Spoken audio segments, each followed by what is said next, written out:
Assalamualaikum warahmatullahi wabarakatuh. Kami dari tim tugas akhir Teknik Elektro Universitas Diponegoro dengan judul Perancangan dan Implementasi Algoritma GWO untuk MPPT pada kondisi partial shading dinamis dengan sistem monitoring website jangkauan luas, terintegrasi LoRa dan Antares.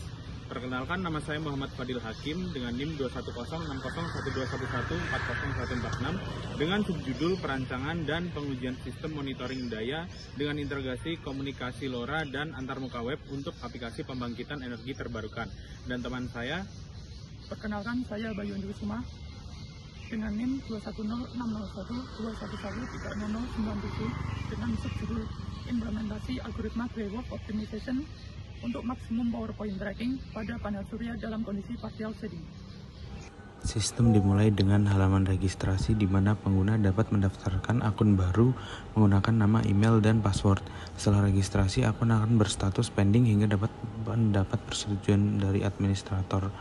Proses login dilengkapi dengan validasi keamanan dan pencatatan aktivitas untuk audit sistem.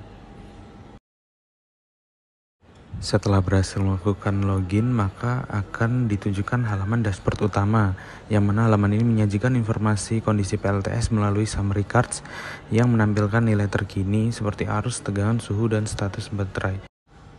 Kemudian dapat dilihat halaman grafik menyediakan analisis visual yang mendalam dengan pilihan rentang waktu dari 1 jam hingga 3 bulan. Grafik interaktif memungkinkan zoom dan pan yang akan mempermudah pengguna untuk menganalisis data. Selanjutnya ada halaman log aktivitas dan data sensor.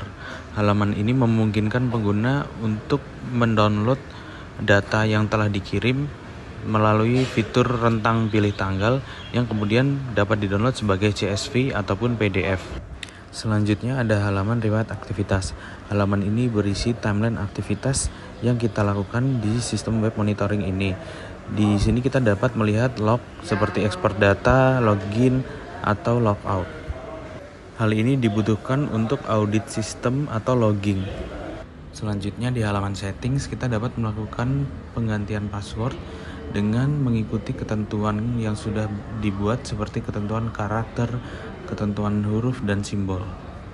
Selanjutnya ada halaman manajemen user. Halaman ini hanya akan muncul ketika kita login sebagai admin. Halaman ini tidak akan muncul ketika kita login sebagai user. Terdapat beberapa pilihan CRUD di sini seperti approve, edit, reject, ataupun delete.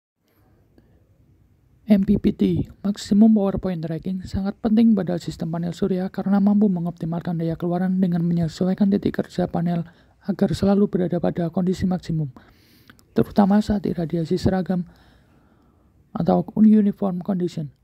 Pada kondisi partial shading, penerapan MPPT menjadi lebih krusial karena karakteristik kurva daya tegangan memiliki lebih dari satu titik maksimum lokal, sehingga algoritma diperlukan untuk menemukan titik maksimum global agar energi yang dihasilkan tetap optimal. Pada perancangan MPPT GWO terdapat 4 komponen utama, yaitu konverter buck sebagai rangkaian daya penurun tegangan, driver MOSFET sebagai pemberi sinyal PWM pada MOSFET, Arduino Uno sebagai kendali atas PWM dan sensor, dan power supply sebagai penyuplai daya untuk driver. Berikut adalah kurva hasil pengujian dengan MPPT algoritma GWO dan tanpa MPPT.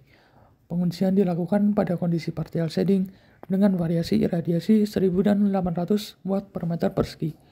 Pada kurva menunjukkan bahwa algoritma MPPT GWO mampu menemukan daya lebih tinggi dan melewati lokal maksimum power point pada kedua variasi, yaitu pada tegangan 35,57 saat iradiasi 1000 dan tegangan 34,42 saat iradiasi 800 watt per meter persegi.